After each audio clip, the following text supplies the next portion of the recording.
Hemos invitado a Silvana Yaquero. Ella es psicóloga experta en mobbing, bullying y estrés postraumático. Bienvenida nuevamente. Muchas gracias. Charlar contigo. Parece que uno se queda sin la posibilidad de volver a trabajar. Sí, es que es así. Nos quedó como esa sensación. Después de todo esto, ni siquiera tenemos la opción de poder formar parte de otro plantel, de otro equipo, de otro lugar. Exacto. ¿Es así? Es así. Se sabe que solo 2 de cada 10 víctimas de mobbing se pueden volver a reintegrar al mundo laboral.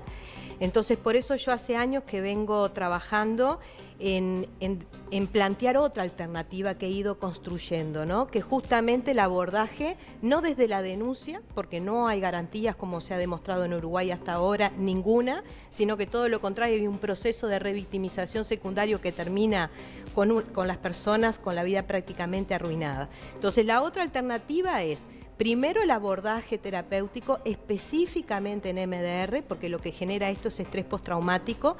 Tú imagínate que la OIT en el año 2016 declara el estrés postraumático por riesgo psicosocial enfermedad profesional, en la cual está incluido el acoso laboral, el mobbing, ¿no? El acoso psicológico laboral, ¿no? Entonces lo que se hace es curar a la persona y una vez que la persona esté curada, ahí decide si denuncia, si no denuncia, cuál es la estrategia a armar. Por lo general, lo que la persona decide una vez que se cura, que si bien se lo decís al principio del tratamiento y te dice, no, eso no me va a pasar, es rearma su vida. Es como si les hubiese tocado vivir una catástrofe, pierden su casa, ¿no? Y tienen que volver a hacer una casa nueva, ese construirla. método que vos hablás también sirve para cualquier caso de abuso en general, ¿no? Todo porque es lo esto, que es que queda una huella en el cerebro. Queda una herida en el cerebro que a ver se si me puede, recuerdo bien la otra vez que se puede demostrar con imagenología del cerebro. El abordaje en MDR es el que mayor validación científica tiene en el mundo. Incluso yo lo utilizo para hacer los peritajes, porque es la forma que tengo de demostrar que el estrés postraumático generado por el mobbing es lo que está vinculado directamente a las situaciones de mobbing. Es mi prueba. Porque ahí en justamente perdón por eso, por la prueba, porque cuando se veía el informe que habían hecho, decía no se pudo probar. No es que decía que no hubo mobbing. Dijo que no se puede probar. Exacto. Es muy difícil de probar el mobbing, ¿no? El acoso laboral. Es difícil si no estamos entrenados en el tema. Y acá viene todo un problema que tiene que ver con la justicia. Silvana, ¿por qué hay testigos silenciosos o se hace todo esto sin nadie alrededor, digamos? En realidad no, hay testigos. Tenemos 2 tipos de testigos. Los por acción, que son los primeros que el hostigador o la hostigadora logra sumar rápidamente. Y después tenemos los testigos por omisión, los que ven lo que pasan, pero no hacen absolutamente nada, porque se genera una dinámica del miedo. Y el miedo en el trabajo está directamente vinculada a perder el trabajo. Claro. ¿Entendés? Entonces, cuando la persona se anima a denunciar, ¿qué va pasando? El desgaste va generando que los hostigadores van haciendo cada vez más, van teniendo más poder y la víctima va perdiendo poder. Claro. A tal punto que se enferma. Entonces, cuando ella denuncia, ya su palabra no tiene credibilidad ninguna. Me quedó una duda con respecto a eso. El tema de no poder reinsertarse después, ¿tiene más que ver con las causas, con las consecuencias emocionales o tiene que ver también con haber hecho denuncias? Las 2 cosas. Que le quedan como un antecedente, digamos. Claro, las 2 cosas. Por un lado, lo patológico, que sí que se sienten que no sirven para nada, porque durante un tiempo le estuvieron diciendo que era inútil, que nadie la quería, que era inservible, sacándole tareas, sancionándole, ensuciando su legajo. Entonces, la persona de tanto repetirle eso, llega un momento que se lo cree. Y cuando vos no tenés nadie que te defienda, más todavía, no tenés nadie que te rescate y te diga lo contrario, ¿no? Entonces, eso va enfermando y va dañando, es como la gota de agua de la piedra, ¿no? O de la tortura china. Y por otro lado, porque está mal visto en Uruguay que un trabajador denuncie por sus derechos laborales. Entonces, por ejemplo, en lo privado, una de las estrategias que armamos hace tiempo fue que la persona primero se recupere, se le enseñe a armar un currículum, se le enseña cómo ir a una nueva entrevista sin contar lo que le pasó, conseguir un nuevo trabajo, y una vez que consigue un nuevo trabajo, ahí se va del otro y decide si va por un despido indirecto, un despido abusivo, lo que ¿Sabés fuera. una cosa, Silvana? Algo que me gustaría que lo planteara Sofi, que hablaba hoy sobre el derecho de piso, ¿no? Sí, porque hoy Charlábamos. lo estábamos hablando, ¿no? Hasta dónde eso que conocemos tan comúnmente como el derecho de piso cuando comenzamos Sí. un trabajo, somos jóvenes o lo que sea, no es mobbing, o Es no, mobbing. no sé. Es mobbing. ¿tá? Es mobbing. Todas las investigaciones que se han realizado en España con respecto a eso lo determinan como mobbing. ¿tá? Es alguien que viene, que en definitiva es vivido como una amenaza para alguien del entorno, que es el que a la vez, como está naturalizada esta dinámica de hacerle bromas al que recién llega, utiliza la oportunidad para sumar al grupo y hostigarlo psicológicamente, porque en definitiva eso es lo que es el mobbing, es hostigamiento psicológico, es tortura psicológica. Así lo define su primer investigador, el primero Igual en hablar estaría del bueno, tema. me parece, puntualizar exactamente cuáles son, cuándo determinada situación es mobbing y cuándo es un problema de trabajo, discusiones de trabajo, porque puede que a veces esté vidrioso. Claro, ese es el tema. O sea, cuando se empezó a hablar del tema, que fue en el año 2012, cuando hice el congreso en el año 2013, que ahí se empezaron a armar un montón de comisiones y se empezó a generar un montón de denuncias, la gente entusiasmada porque se hablaba del tema, ahí, decime de vuelta la pregunta que me perdí. Claro, ¿cuándo es realmente mobbing? Mobbing. ¿Y cuándo Bueno, puede ser un ahí problema se de empezó, trabajo, claro, ¿no? a denunciar sobre todo. Conflicto era mobbing, exigencias profesionales era mobbing, estrés era mobbing. Entonces costó como mucho trabajo empezar a determinar realmente, enseñar a determinar cuándo realmente uno y era otro. Hoy la dificultad más grande que se ve es en la exigencia profesional y el mobbing. ¿tá? Generalmente lo que nosotros estamos viendo es que muchas falsas denuncias de mobbing es cuando llega un líder nuevo a un equipo de trabajo, molesta a alguien por celos o por envidia, ¿tá? Y lo que va a empezar es a desplegar un malestar en los demás que también se van a sentir incómodos por los cambios que generen y van a hacer una denuncia grupal de a mí me sacó las horas extras, a mí me cambió las tareas, a mí no me deja tomarme la licencia cuando quiero, a mí no me dejó de saludar. Y van a juntar todo eso y van a hacer una denuncia por mobbing, ¿bien?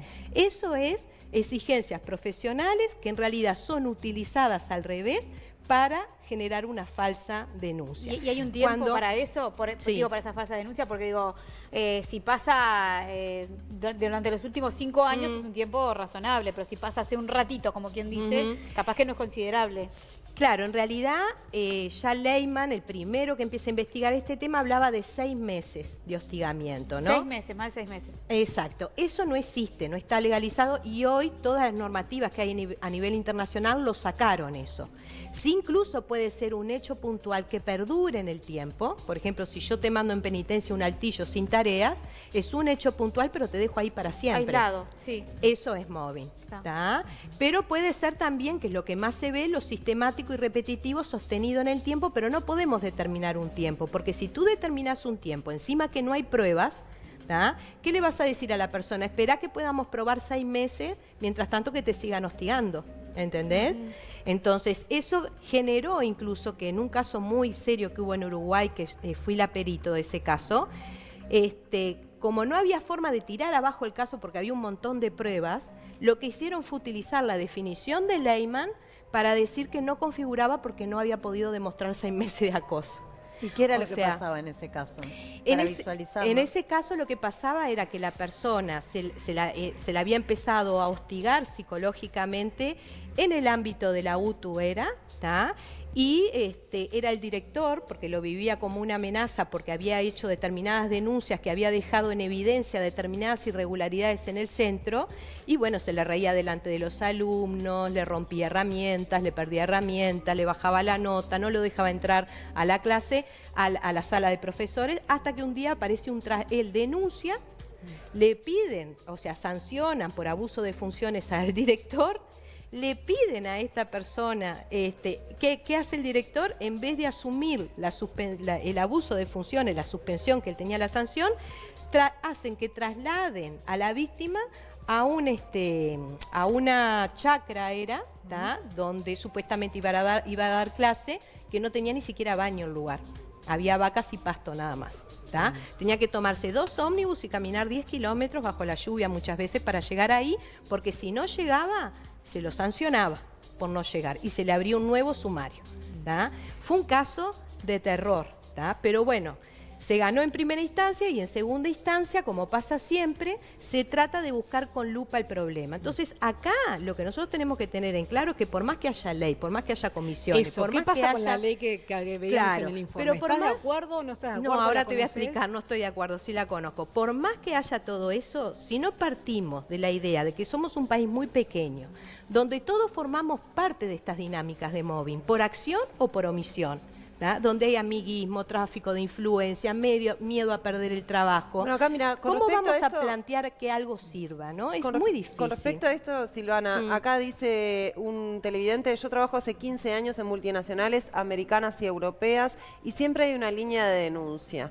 La realidad es que siempre termina perdiendo el denunciante. Exacto. No es un problema de Uruguay, lamentablemente No. es global. Exacto. Entonces, vos decís esto, pero en realidad estamos más o menos como está todo el mundo. Sí. Es muy difícil, o sea, de verdad, uno se pone de los dos lados, es muy difícil. Puede ser una justificación también. Por eso te preguntaba hoy que quedó sin contestar. ¿Quién dice que es mobbing? O sea, Claro. ¿cuál es la prueba? Eso es lo que se plantean los jueces, justamente, ¿no? O sea, la prueba la tiene que dar el perito. O sea, estamos dentro de la victiminología, es una ciencia dentro del peritaje forense. No cualquiera puede determinar si hay mobbing. Tenés que estar especializado y entrenado para eso y mostrar las pruebas, mostrar el daño, mostrar lo repetitivo y lo sistemático, ayudar al abogado a armar esas pruebas para que quede visible, porque las pruebas justamente en el mobbing son totalmente diferentes a las pruebas de cualquier otro caso. Que no haya testigos es una prueba. Que la gente declare con miedo es una prueba. ¿Entendés? Que no tenga, que nadie quiera hablar a mi favor, que se me desprestigie profesionalmente como persona, es una prueba. Que se diga que estoy loco y me hayan querido mandar a psiquiatra, es una prueba. ¿Entendés? ¿Y qué es lo que le pasa? Muchas veces terminan yendo a psiquiatra, como decía el informe, gran error, porque los psiquiatras desconocen muchas veces diagnosticar el estrés postraumático por violencia psicológica y terminan haciendo diagnósticos de depresión, trastorno adaptativo, ¿entendés? Entonces, eso Si desvirtúa. ponen en la víctima Claro. la culpa. Exacto, Pero el tema es ponen en cómo la se víctima. soluciona esto, porque si pasa en multinacionales, hasta en multinacionales. Claro, en quiere realidad decir- en otros países sigue pasando, pero no tanto como en Uruguay. Muchos países tienen normativa, trabajan seriamente, técnicamente. El problema está que si todos somos parte, ¿entendés? Nadie quiere después meterse, más cuando está en riesgo tu trabajo. ¿Tá? Acá lo que hay que hacer es un equipo de trabajo especializado totalmente objetivo y no funcional, con libertad técnica. Que si fue denunciado el director de tal ente del Estado, no importa. Que no Si obedezca. hubo acoso, hay acoso. Que no obedezca a ningún tipo de tráfico de influencia. ¿Entendés? Que sea puramente técnica. Entonces, solamente así se puede realmente Claro. hacer algo. ¿tá? Va más allá de una ley, porque hoy tenemos normativa, tenemos jurisprudencia, tenemos gente que se ha especializado en el tema, pero terminan siendo funcionales, ¿entendés? Porque Silvana. el miedo te termina ganando. Claro, la Claro. presión. La ¿Y hay presión. una cuestión, se puede ver una cuestión de género en esto? ¿Le pasa más a las mujeres, a los hombres? ¿Es equitativo? No, le pasa más a las mujeres que a los hombres en el mundo laboral. No tiene que ver específicamente con el género, porque cuando se dispara esta dinámica, lo que la dispara es que un trabajador se convierte en una amenaza para un hostigador, ya sea por celos, por envidia, por denuncias, por secretos a proteger como corrupción, por ejemplo. ¿tá? Tenés también lo que se llama el mobbing maternal. ¿tá?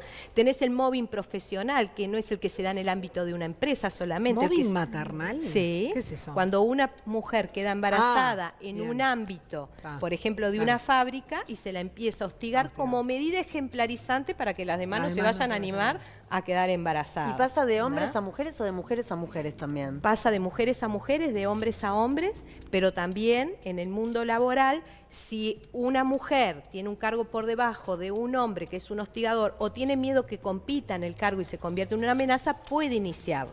¿tá?